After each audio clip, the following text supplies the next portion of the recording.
All right, get ready, because today we're going deep, really deep, into some wild ideas about, well, reality and what humans can even, like, achieve. Yeah, like what's even possible? Exactly. Go on. We're talking about the lectures of Swami Vivekananda. Oh, yeah. A total powerhouse. You know, he brought yoga and Vedanta It's philosophy. the West. Yeah, back in the late 1800s, early 1900s. Wow, can you imagine hearing this stuff for the first time back then? Right. It must have been mind-blowing. Totally. So he asked this question What's that? that's still so relevant, even today. Okay, hit me with it. Like, are we as humans, are we at our peak? Mm. Or is there something more? Something beyond all this? He didn't think so. He went even further, right? Saying that where we are now is actually like a step Kind down. of degeneration. Yeah, from some pure origin. And that we're meant to go back to that source? Yeah. Eventually? That's a bold statement. It is, but he was drawing on some ancient wisdom here. Okay, like what?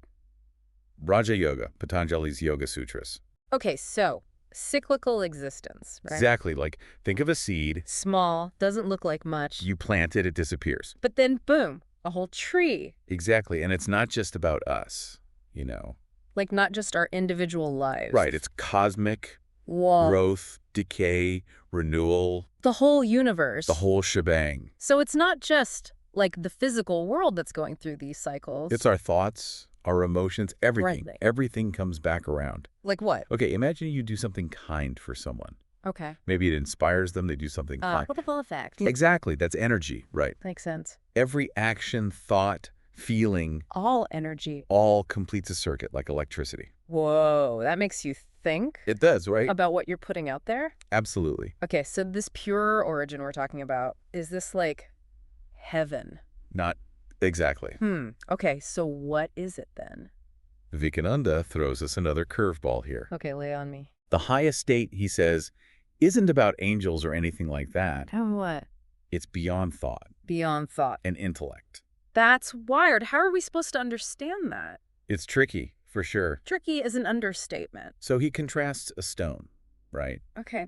Thoughtless. Right, doesn't he? But then he compares that to what he calls God. Okay, God is thoughtless. It's a different kind of thoughtlessness. What do you mean? For the stone, it's a limit.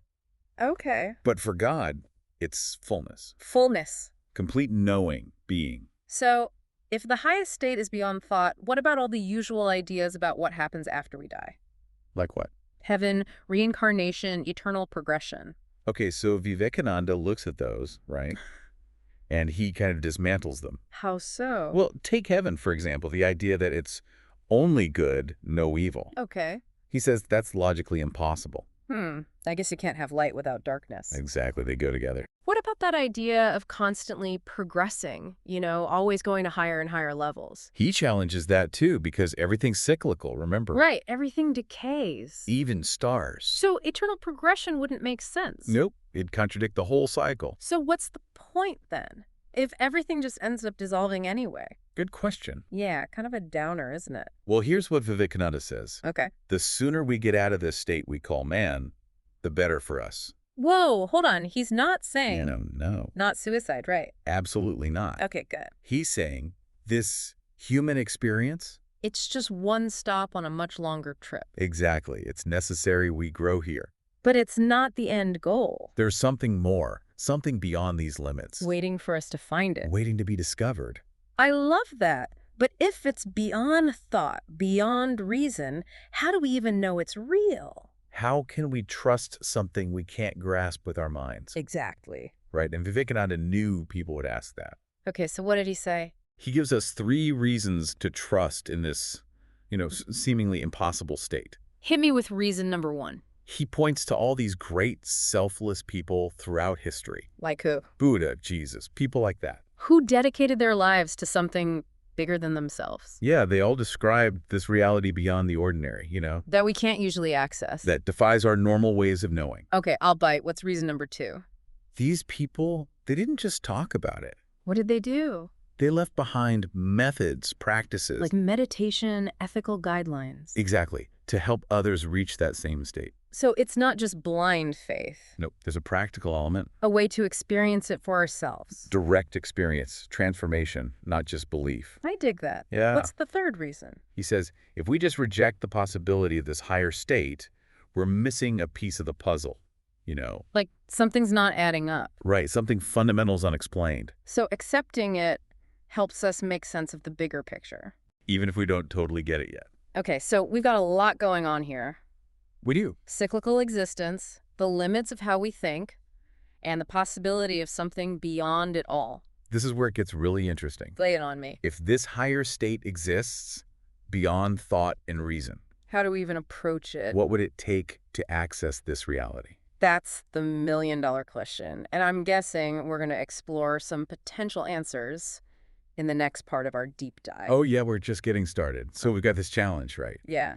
If the highest state, if being, is beyond thought, Beyond reason. how do we even... Yeah, how do we even start to wrap our heads around it? It's like explaining color to someone who's never seen it, Right. who's been blind their whole life. How do you even describe that? Exactly. How can we understand something that's totally outside our normal senses, our ways of thinking? It feels impossible. And Vivekananda, he doesn't give us, like, a step-by-step guide.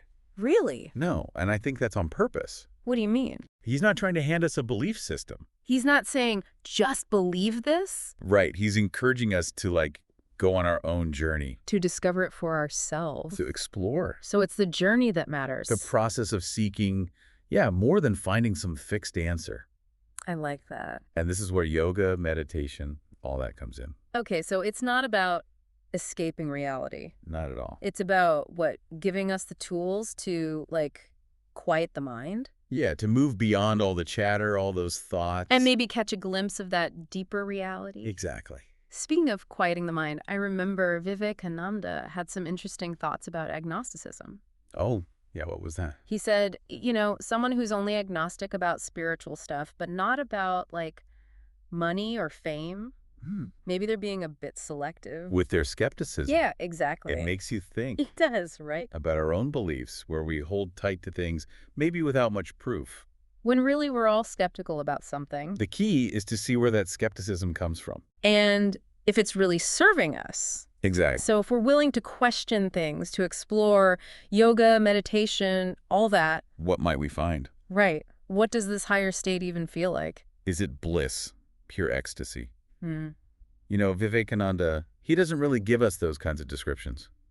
Why not? Maybe words just can't capture it. That's fair, I guess. But he does say it's about freedom. Freedom from what? Freedom from all those limitations, our ego, desires, suffering, all that. Getting out of our own way. Exactly. He uses that word degeneration to describe us. Where we are now, it's not exactly a compliment. It's not, is it? It sounds kind of harsh. I think he's using it to really highlight how we've moved away from our true nature. From that pure state. Yeah, our origin. So it's not like he's judging us. No, it's more like an observation. About the limits we experience as humans. Yeah, we get caught up in this illusion of separateness. We forget we're all connected. To each other, to everything. Okay, so let's say someone's listening. They're intrigued. They want to explore this. Where do they begin? Right. Are we talking about, joining a monastery?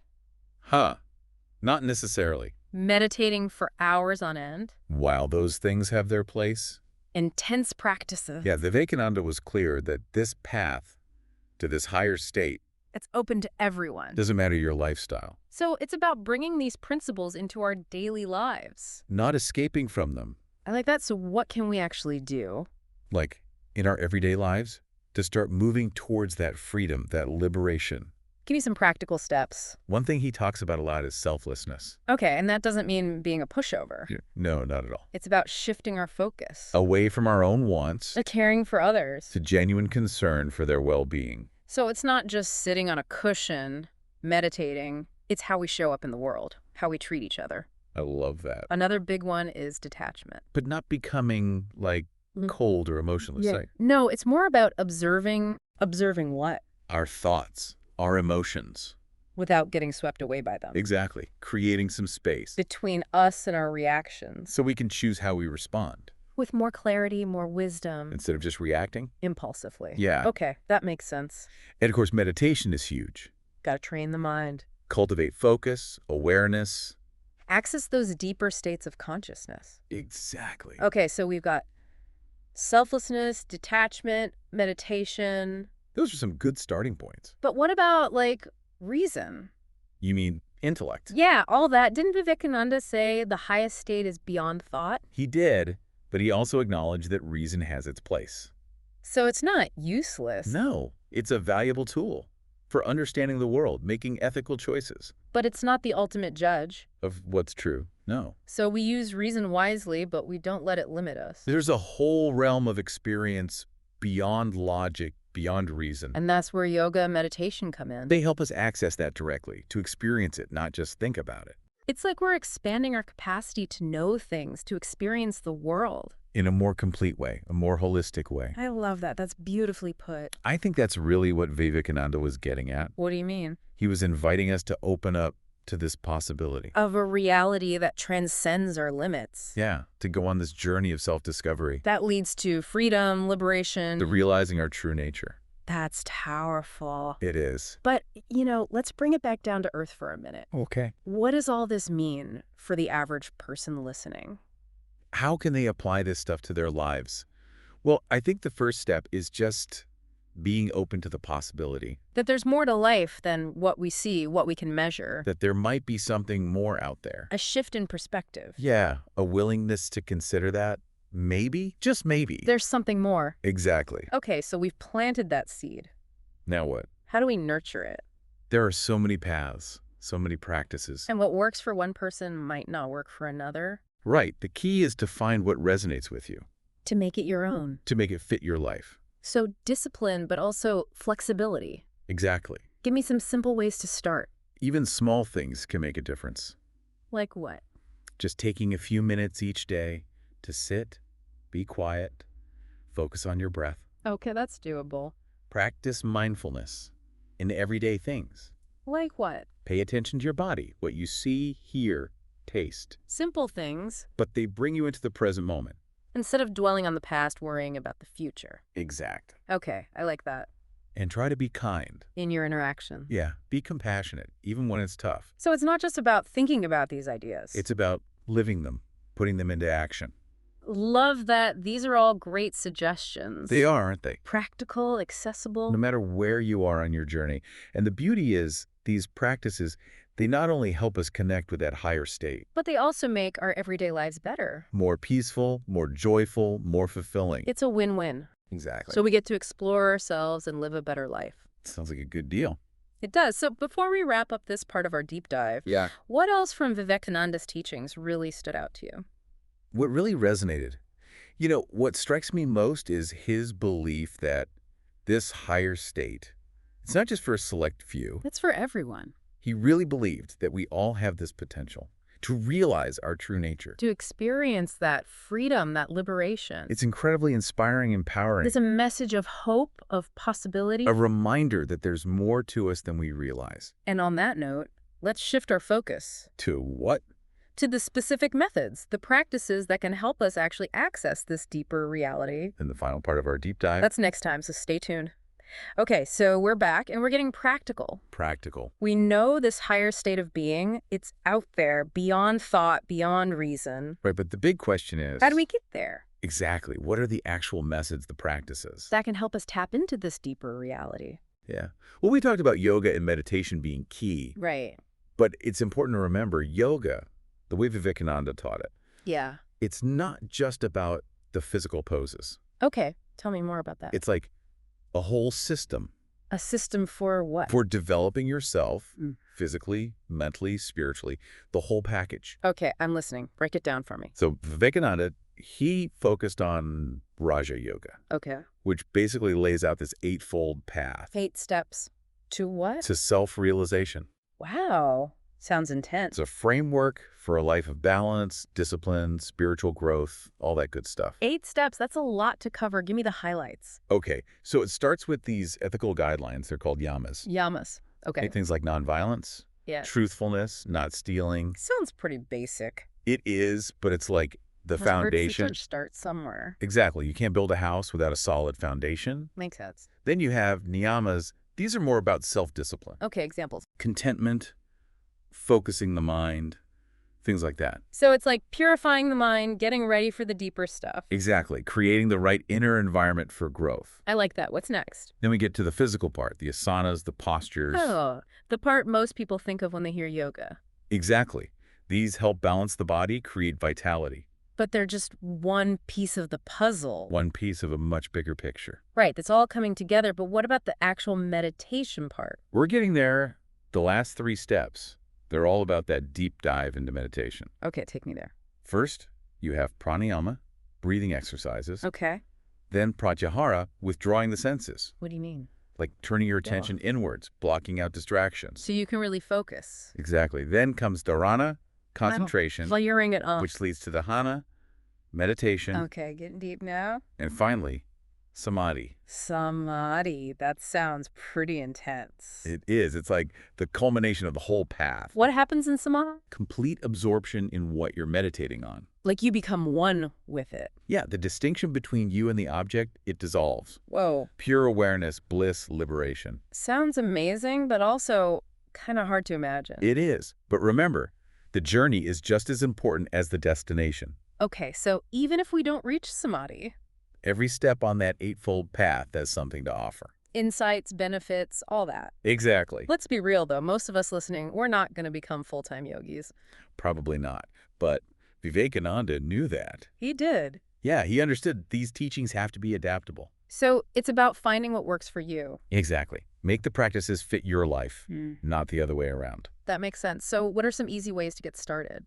Even small things, like taking a few minutes each day to just sit, breathe, focus. Okay, I can do that. Practice being mindful in your everyday life. Like how? Really pay attention to your body, what you see, hear, taste, all those sensations. Just being present. In the moment. Exactly. And be kind. Be compassionate. In my interactions. Yeah, even when it's hard. Simple, but powerful. That's the beauty of it. It's not about being perfect. It's about taking those small steps. Exactly. A journey of 1,000 miles. Starts with a single step. And the best part is, What's that? these practices, they don't just help us with that higher state of being. They make our everyday lives better, too. More peace, more joy. I'm all about that. Me too. So as we wrap up this deep dive, Into Raja Yoga, the absolute, all that. I'm left with this feeling of wonder. Wonder about what? This idea that there's more to reality than what we can see, touch, measure. A whole other way of being. Beyond thought. It's exciting. It is. And humbling. Absolutely. It reminds us that there's always more to explore. Within ourselves. And in the universe around us. So much to discover. So much to learn. So for everyone listening, take what resonated with you today. Let it spark something. Yeah, dive into Vivekananda's work. Try some of these practices. See where your own journey takes you. Because the path to self-realization, it's not a straight line. It's got twists and turns. Ups and downs. But with patience, perseverance, An open mind. you can discover incredible things. Couldn't have said it better myself. Thanks for joining us on this deep dive. It's been a pleasure. Keep those minds open, and until next time, keep exploring.